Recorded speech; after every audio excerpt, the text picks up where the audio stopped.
اهلا بالسويقة من قلب صحراء نيو جيزة. النهاردة احنا في تجربة مع هذه السيارة الكهربائية اللي حيرت ناس كتير، نيسان اكس تريل بجيلها الرابع وتكنولوجي اي باور، عربية كهرباء بس شغالة بالبنزين.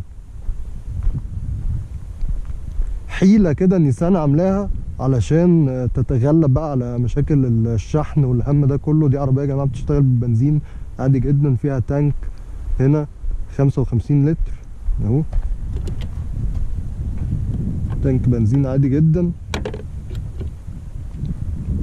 والعربية بتيجي بفئتين، اول فئة بيبقى فيها موتور كهرباء امامي بس، تاني فئة اللي هي الاي فورس بيبقى فيها موتورين كهرباء، واحد امامي واحد خلفي. انا اتكلمت بقى على تكنولوجي الاي باور في كذا فيديو، فمش عايزين نكرر نفسنا ونبقى مملين يعني. قبل ما نتحرك حابب اوريكم المساحات من ورا. العربية في الفئة التانية دي بتيجي ب7 كراسي، مساحات من ورا كويسة، وخاصة ان انت ممكن تتحكم هنا في وضعية الكرسي، تطلعه كده لقدام وكده ورا اخر حاجة. ده بيساعدك كمان تتحكم في مساحة الشنطة اللي هي بتوصل هنا لحد حوالي 575 لتر حاجة كده. هي مختلفة في الفئة الدفع الأمامي عن الإي فورس. الإي فورس شنطتها أصغر بنسبة بسيطة يعني. كان بودي الحقيقة أجرب لكم الكرسي اللي ورا، بس أنا مش عارف أدخل الحقيقة. يعني هو اللي حاطط أمال برضو كبيرة على الكراسي اللي ورا الصف التالت ده، هي صغنونة صغنونة قوي يعني، فمش دخولها مش أسهل حاجة. هي مناسبة للأطفال يعني أو كده. وغير كده الشلف ده لما بتشيله هو يعني انك تركبه سهل، وانك تفكه مش مشكلة، لكن تفكه بقى وتحطه فين ما تعرفش بقى، ما تعرفش تحطه فين. في هنا كمان تكييف ثلاثي مناطق وبانوراما. اول فئة العربية دي بتيجي بفتحة سقف،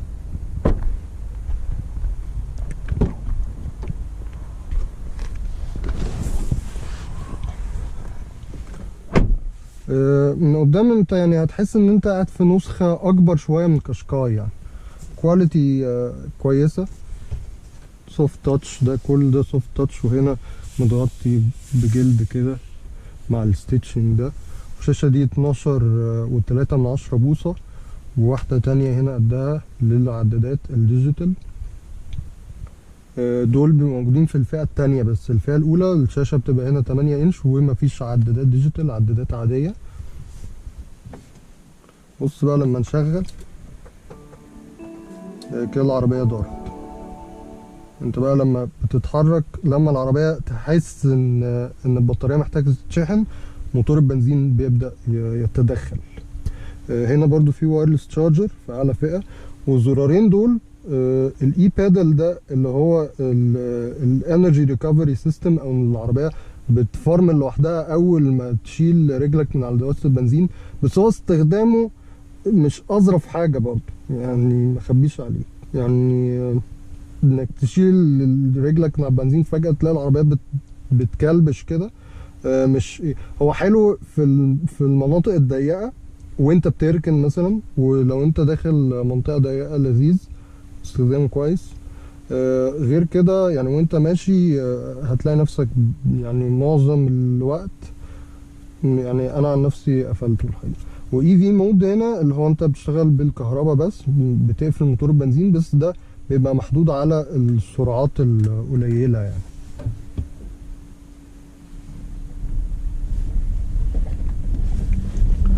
انا جيت هنا مخصوص الحقيقة في المنطقة الصحراوية دي، لاني كنت عايز اختبر العربية في الاوف رود والكلام ده تبقى عاملة ازاي. والحقيقة الهايلايت هنا في العربية دي العفشة.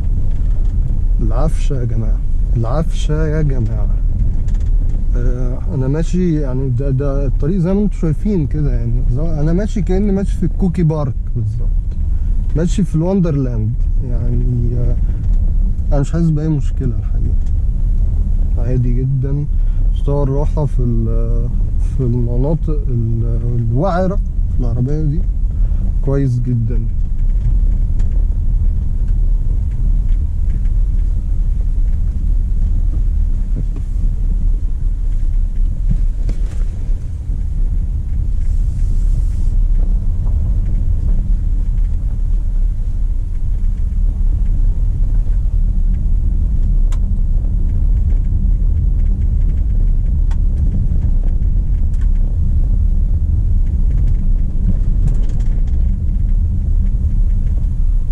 ممكن بقى هنا نشغل اي بادل بيكون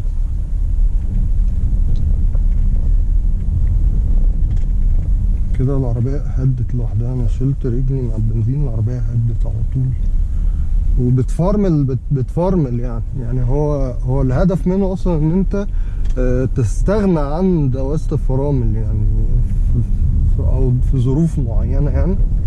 فعلا هتلاقي نفسك مش محتاج عن كده. هو انا ما دوستش فرامل، انا اخد المطب ما دوستش فرامل، ما لمستش فرامل.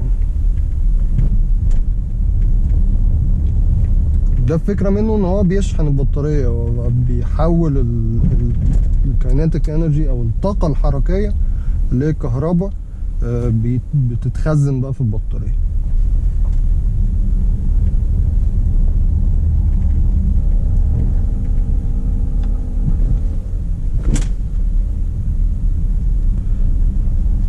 تسمع من وقت للتاني كده تلاقي اصوات بتشتغل، لان موتور البنزين زي ما قلنا بيشتغل في اوقات معينة بحيث يشحن البطارية.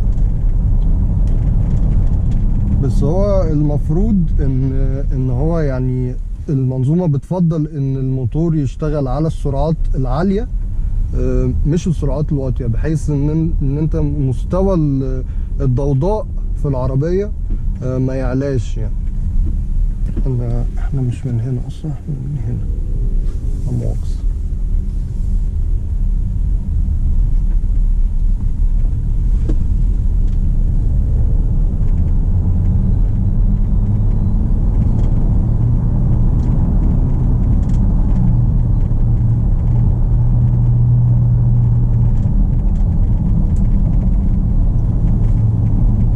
العربية الحقيقة انا جربتها على المناطق بقى المرتفعة والكلام ده، سيرتها كويسة جدا بالنسبة لحجمها يعني.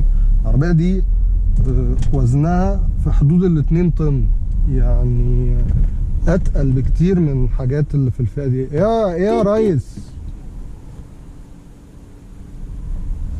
ماشي يا عم. المهم العربية وزنها اتقل بكتير من الحاجات اللي في الفئة دي زي التراكو والكوديك والحاجات دي. بس رغم كده مش بتحس خالص ان العربية عاجزة يعني او انها ضعيفة او كده، بالعكس. ده بالنسبة لفئة الاي فورس. انا معرفش بقى بصراحة الفئة اللي اقل انا مجربتهاش، مخبيش عليكم. بس اللي جربوها قالوا ان في فرق ملحوظ يعني، قالوا ان الفئة دي استجابتها لا احسن بكتير.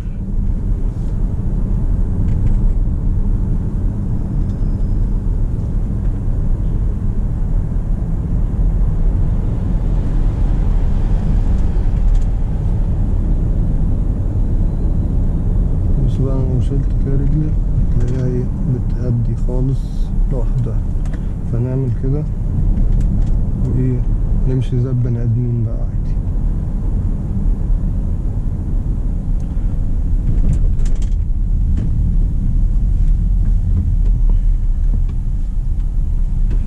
هاندلنج العربية كويس، استجابته دقيقة يعني. ولكن العربية عالية، العربية عالية يعني بشكل ملحوظ. فلو انت بتتعافى على العربية في الملفات الجامدة يعني، لا العربية هتخوفك شوية يعني. وده طبيعي يعني. انا شايف يعني انت حط في بالك ان العربية دي يعني عربية عائلية في الاخر. مش مطلوب منها ان هي تكون عربية بتهندل زي عربية هاتشباك صغيرة يعني.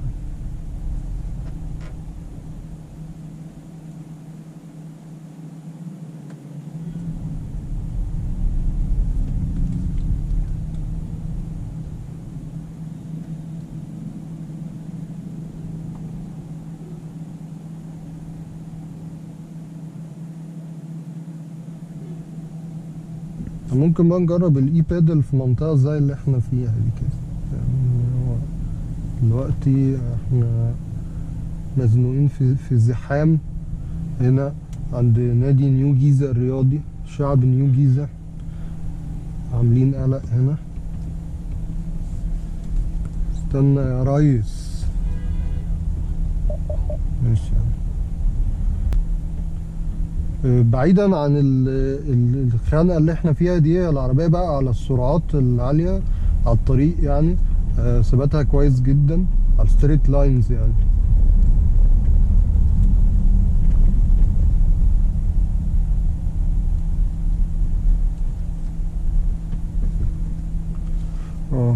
مش تدخلونا عشان احنا زائرين. ماشي يعني. طب الزائرين يعملوا ايه طيب؟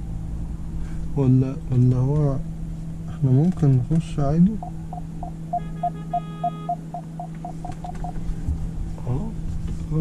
ده هو بيقولك الزائرين على الشمال يعني. ماشي. السلام عليكم.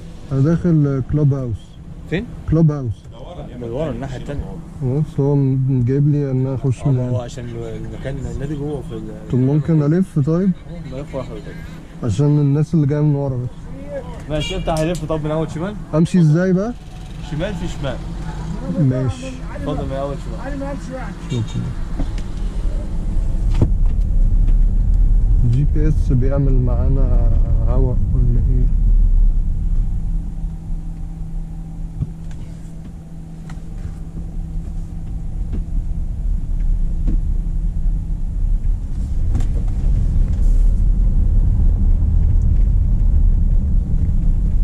بص هنا مثلا مدوستش فرامل خالص. يعني والله لو بيفيد، لو هيشحن البطارية ويعني ممكن نستخدمه في مواقف زي كده عادي لذيذ. في عربيات كمان بتقدر تتحكم في الليفل بتاعت الريكفري ده، يعني بتتحكم في درجة الفرامل نفسها. العربيات فرمل قد ايه.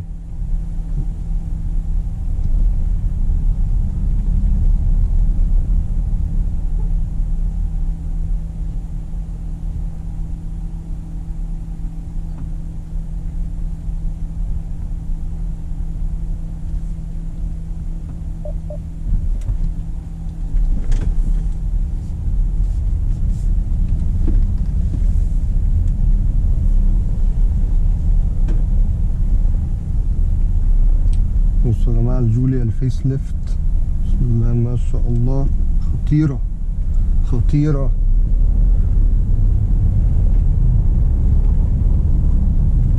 في حاجة غريبة هنا برضو في نيو جيزة ما شفتهاش في أي حتة في مصر. البيجو 208 الهاتشباك الجديدة، أنا شفتها مرتين هنا في ظرف 5 دقايق. يا رب نشوفها تاني يعني مع بعض. بس معرفش بقى دي بتيجي ملاكي نيو جيزة ولا ايه، مش عارف. انا مشفتهاش خالص في مصر قبل كده.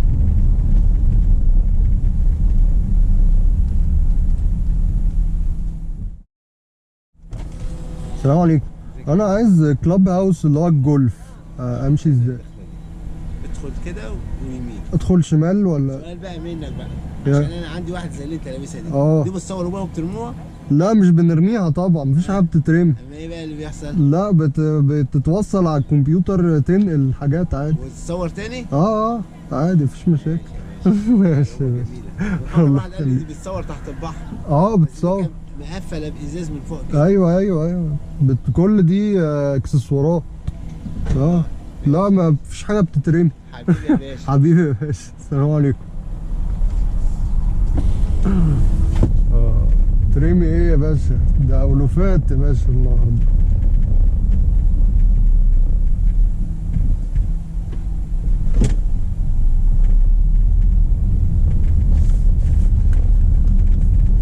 حاسس ان احنا ماشيين غلط. صوت التكتكه اللي ورا ده غالبا من الشلف بتاع الشنطه.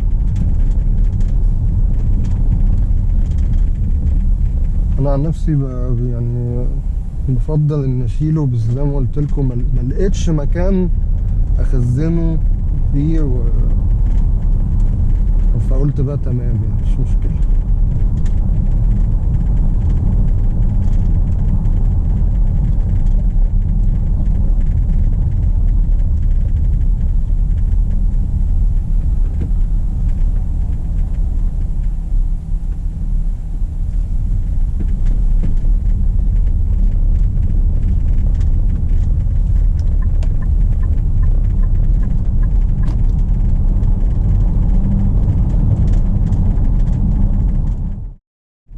اوعى اوعى اوعى اوعى. ايه ده يا جماعه؟ احنا فين يا جماعه؟ هو الفنان محمد رمضان هنا ولا ايه؟ بسم الله ما شاء الله ما شاء الله. 720 اس وبوكستر دي عربية محمد رمضان. ده بيت محمد رمضان فعلا. طيب ما شاء الله. 458 والرولز رويس ما شاء الله. انا دي معلومة اول مرة اعرفها. تحية لنمبر 1 يا جماعة.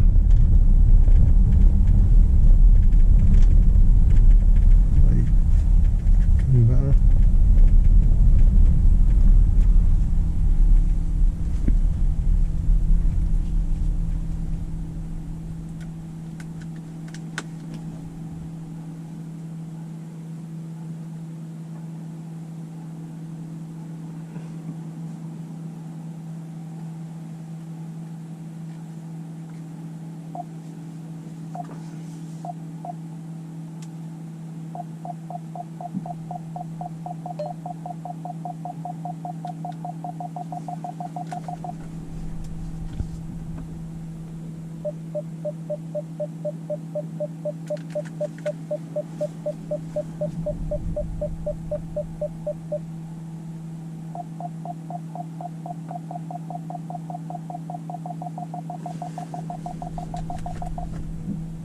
موضوع الكاميرا 360 ده برضو بيساعد الحقيقة في الركن أكتر مما الواحد متخيل. بس كده الحمد لله على السلامة.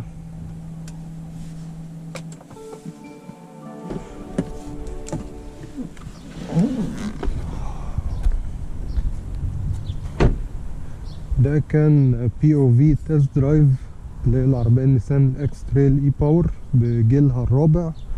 اتمنى تكونوا استمتعتوا معانا، وما تنسوش بقى السبسكرايب ولايك وشير لو الفيديو عجبكم، ونشوفكم ان شاء الله في تجارب قادمة، والى اللقاء في رحلة أخرى ان شاء الله، فلتصحبكم السلامة.